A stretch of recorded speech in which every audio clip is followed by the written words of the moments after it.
সেই ইঁদুরমুখীর গায়ে লেগে গেল কুরুচিপূর্ণ ভিডিও করি।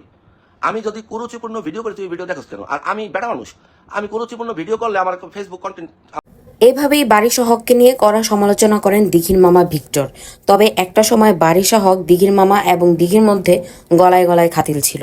তবে এই সম্পর্কের ফাটল কিভাবে ধরলো এবং কি নিয়েই বা তাদের মধ্যে ঝামেলা শুরু হলো? সম্প্রতি একটি অ্যাওয়ার্ড দেওয়াকে কেন্দ্র করে বারিশা হক এবং অন্য এক ব্র্যান্ড প্রমোটর লিওনা রহমান, পাশাপাশি তনির সাথে তো অনেক দিন ধরেই ঝামেলা পোহাচ্ছেন বারিশা হক। এর মধ্যেই দিঘির মামা বারিশা হকের কণ্ঠ ব্যবহার করে একটি ভিডিও তৈরি করেন। মজার ব্যাপার হচ্ছে যে আপনাকে বলি, আমাকে নিয়ে ভিডিও বানায় একটা মহিলা, প্রচুর বাজে বাজে ভিডিও বানায়। সো আজকে আমি এখন দিঘির মামার এমন ভিডিও দেখে একদম চটে যান বারিশা হক এবং দিঘির মামাকে নিয়ে লম্বা একটি স্ট্যাটাস দিয়ে দেন।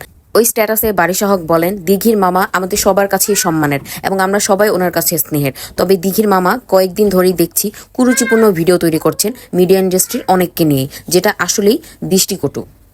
দিঘির মামা নিজেই তার সম্মান নষ্ট করেছেন, যার কারণে আমরা মিডিয়া ইন্ডাস্ট্রির সবাই আজকে থেকে তাকে বয়কট করলাম। এবং এই স্ট্যাটাস দেখেই দিঘির মামা একদম চটে যান। তিনি বলেন, তুমি মিডিয়া ইন্ডাস্ট্রির কে আমাকে বয়কট করার? তুমি তো মিডিয়ার কেউ না, তুমি জাস্ট একজন ব্র্যান্ড প্রমোটর। শুধু তাই না, দিঘির মামা বারিশা হকের স্বামীকে জড়িয়েও অনেক কিছু বলেন। পুরুষ বানাইছিস, তোর জামাই তো বেসিক্যালি পুরুষ না। তারপরে তোর জামাই আবার ওই তনিয়াপুর জামাইরে বলে। দিঘির মামা মূলত বলেন, বারিশা হকের স্বামীর উচিত বারিশা হককে নিয়ন্ত্রণ করা এবং বারিশা হকের মিডিয়া ইন্ডাস্ট্রির সকলের সাথে এভাবে খোঁচাখুচি করা বন্ধ করা। তো ভিউয়ার্স, দিঘির মামা এবং বারিশা হকের পাল্টাপাল্টি এই জবাবে আপনার কি বলার আছে আমাকে কমেন্টে জানান। Thanks for watching. নিজে একটা রেস্টুরেন্ট খুলে জামাইকে